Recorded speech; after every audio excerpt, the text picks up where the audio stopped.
SHS Velpur స్కూల్లో చిన్నతనం school ఇదే స్కూల్లో నేను ఎన్నో కష్టాలు చూసి చదువుకునేప్పుడు ఆ తర్వాత కూడా ఎన్నో కష్టాలని భరించి ఇదే స్కూల్లో నేను 10th వరకు చదువుకున్నాను.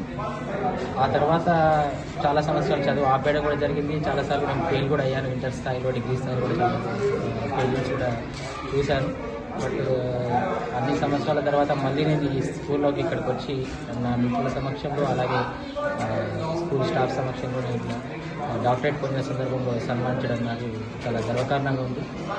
వేల్పూర్లో నాతో పాటే డాక్టరేట్ చేసిన వాళ్ళు కూడా ఎంతమంది ఉండొచ్చు. కాకపోతే నాకు ఈ గౌరవం దక్కడం చాలా సంతోషంగా ఉంది. ఆ గౌరవం దక్కడం నా తోటి మిత్రులు నాకు మంచి సహకారం ఇవ్వడం ద్వారాను, నాతో పాటు అలాగే మేము స్థాపించుకున్న మా హెల్పింగ్ హ్యాండ్ సంస్థ కూడా మాకు ఇప్పటికీ ప్రతి విషయంలోనూ, చిన్న విషయంలో పెద్ద విషయంలో వాళ్ళు ప్రతిదాన్ని ఎంకరేజ్ చేస్తూ ప్రతిదాన్ని ముందుకు తీసుకెళ్తున్నాను. నాకు ఈ గౌరవం దక్కిందని భావిస్తున్నాను. ఈ సందర్భంగా ప్రధాన ఉపాధ్యాయులు గారికి, మిగతా స్కూల్ టీచర్లందరికీ, నా మిత్రులకి, హెల్పింగ్ హ్యాండ్ సంస్థ అధ్యక్షుడు మురళి గారికి, ఉపాధ్యక్షుడు బాలసాయి గారికి పేరు పేరున ధన్యవాదాలు తెలుపుకుంటూ థ్యాంక్ యూ. ఈరోజు చాలా శుభకరమైన దినం. ఎందుకంటే మాతో పాటు ఉండి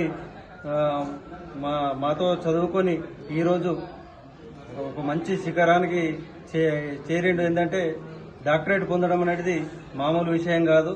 దాంట్లోపల ఎన్నో కష్టాలు అనేవి ఉంటాయి. కాబట్టి అవన్నీ ఎదుర్కొని ఈరోజు ఈ యొక్క ఉన్నత స్థానానికి వచ్చిందంటే మా మిత్రుడిని మా హెల్పింగ్ హ్యాండ్స్ తరఫున మేము చిరు సత్కారము సన్మానం చేయడం జరిగింది. కాబట్టి మా అందరి తరఫున అతనికి శుభాకాంక్షలు తెలియజేస్తున్నాము. Thank you.